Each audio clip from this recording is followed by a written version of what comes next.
still got her arm up? No. Oh, that's what I was trying to catch. During the day, and it was after the tree cutters had stopped sawing, the clearers, whatever you want to call them.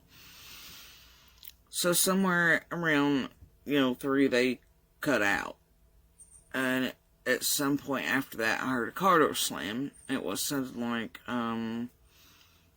a road that kind of faces the right-of-way that also cuts through this property too. About 3 o'clock that day, I had a bunch of cars here at that time. I mean, along the road, loading them and stuff on trailers and stuff, and I was having to park in the road to load them, and I'd have to move and let people by. They one truck come in, and I can't place what color it is or nothing. I mean, I remember a truck, and it was just odd that way it acted and stuff. And then Andy come in and followed it out, like he would come in to get it to take it wherever, But I can't remember what kind of truck. It is like my mind blank on that. So but I remember, I know everything, every vehicle was in here that day. So you think? Because I hauled 67 miles that day. And Andy come in about 3, or between 3 and 3:30, somewhere around there. And I had to pull out of the road to let him by.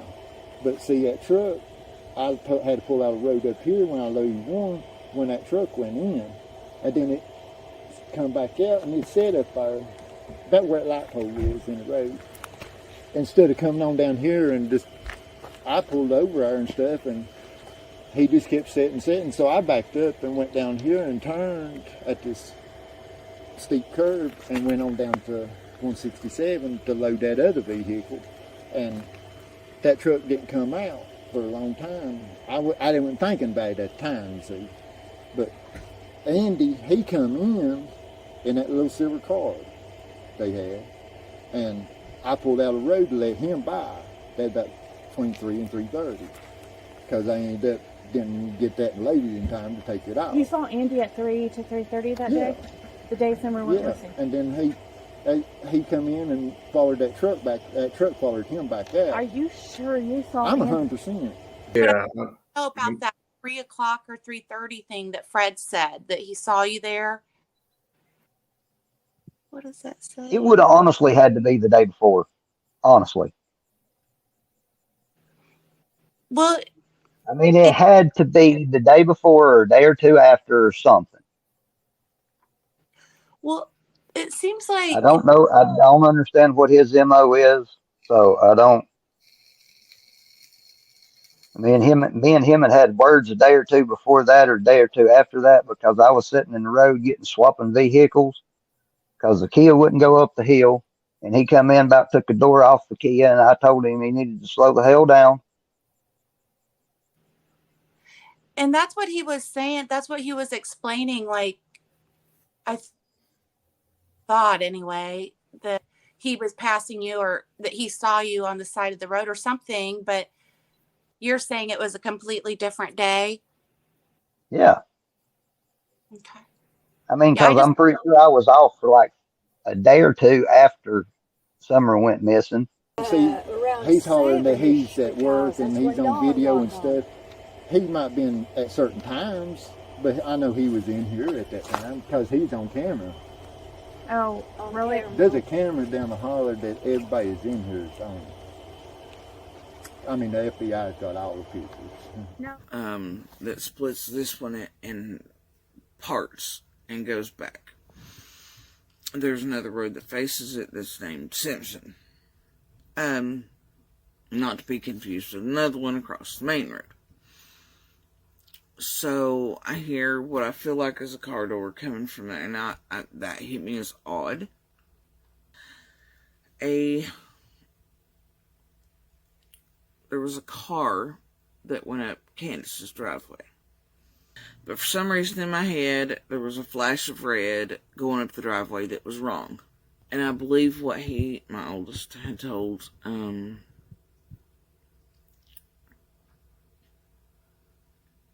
was that, he just seen read and assumed, so we went with, oh, it's the neighbors. And I took that, well, okay, but I didn't think much about it, right? You know. But I believe the time Voldemort had messaged to ask what I was doing or something, and it was at like 4:52. So somewhere around 4:42, I think has been my estimation since the get, to, and it could have been as early as 4:30, but it was somewhere in between 4:30 and 4:42 for sure, because I know we were out on the bank for a little bit trying to figure out what this was. So somewhere between 4:30 and 4:42, the children and I were sitting there being pretty loud, laughing, carrying on. I mean, and when I say loud, we're pretty loud. However, the cabin was quiet, the TV running, no air, no fans. And this scream happens. This noise I originally tried to dismiss as, but it was so different and so wrong. And what I thought was, okay, well, we heard the truck, or a car door, right? The one.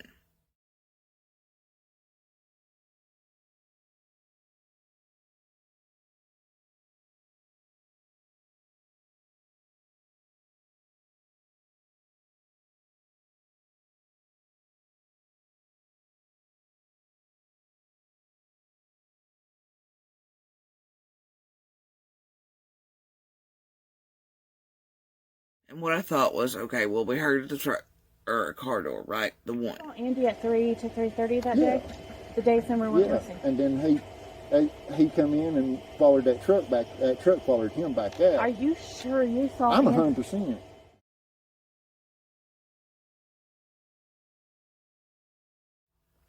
She gets to the cabin door first. And this was a pretty quick series of events. It was what is that? That's the kids. No, it isn't. Yes, it is. And she gets to the door first, and she goes, I can still hear it. It's one of the kids. And she was like, it's going, it's muffled. Those were her exact words. That day, she was like, I can still hear it. I couldn't hear it at that point any longer. But like I said, she was the first one to the door, had her head out. And she says that she can hear it. It's still muffled. It was leaving the road, kind of. But that she could still hear it.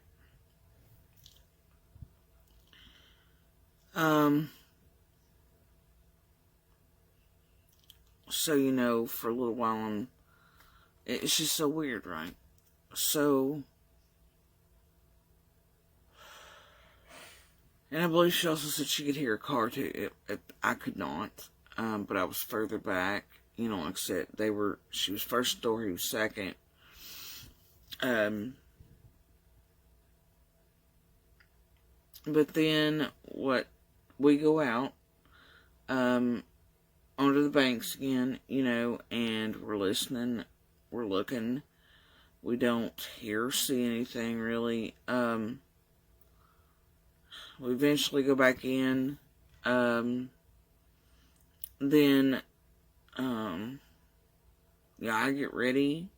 I start getting ready not too long after that, because normal time for Voldemort to get off of work. But then Voldemort texts and says he's going to be running behind, that he's working over, and so somewhere, and I believe around 6, but usually gets out, either way, he was running quite a bit behind. But at one point near 6, and I believe on the phone at 6:09, I'm going around the top covered area to start the descent down.